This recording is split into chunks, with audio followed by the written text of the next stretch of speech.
দেখতেই পাচ্ছ যে আমি কাটিং করছি, কিন্তু এই হেয়ারে আগে সবার প্রথমে আমরা কাজ করেছি কেরা স্মুথ, প্রথমে স্মুথনিং করেছি, তারপরে কেরাটিন করেছি।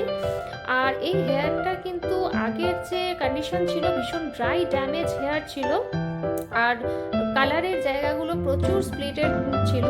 তো সেই ভিডিওটা আমরা অবশ্যই করেছিলাম আগের হেয়ারের, কিন্তু কোনো একটা কারণের জন্য সেটা ডিলিট হয়ে গেছে, তোমাদের সঙ্গে সেটা শেয়ার করতে পারছি না বা দেখাতে পারছি না।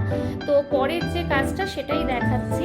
আজকে আমাদের যেটা হলো, আগের হেয়ারটা দেখিয়েছিলাম কেরা স্মুথ, যেটা হলো আজকে আমাদের কেরা স্মুথ। আজকে ওয়াশ হলো, স্মুথনিং হলো, তারপরে কেরাটিন হলো, তো তারপরে হলো কাটিং। তাহলে আমরা কেরা স্মুথ করলাম টোটাল পুরো, তারপরে হলো ফুল লেয়ার্স কাট। তো তোমাদের কিরকম লাগছে নিহারিকার কাজ, কেমন তোমার হেয়ারটা? আগের হেয়ারটাও দেখিয়েছিলাম যে কিরকম হয়েছে আগের হেয়ারটা, তো সেই অনুযায়ী দেখো কিরকম লাগছে। তোমার কিরকম লাগলো বলো? খুব সুন্দর, ভালো লেগেছে? যেরকম চেয়েছিলাম ঠিক সেরকম। কাটিং ঠিক আছে? খুব সুন্দর। কাটিংটাও এরকমই চেয়েছিল, একটু অ্যাডভান্স লেভেলের চপি লেয়ার্স করা হলো। আর পুরো হেয়ারটা তো দেখবা, ব্যাক থেকেও আমি একটু দেখাবো।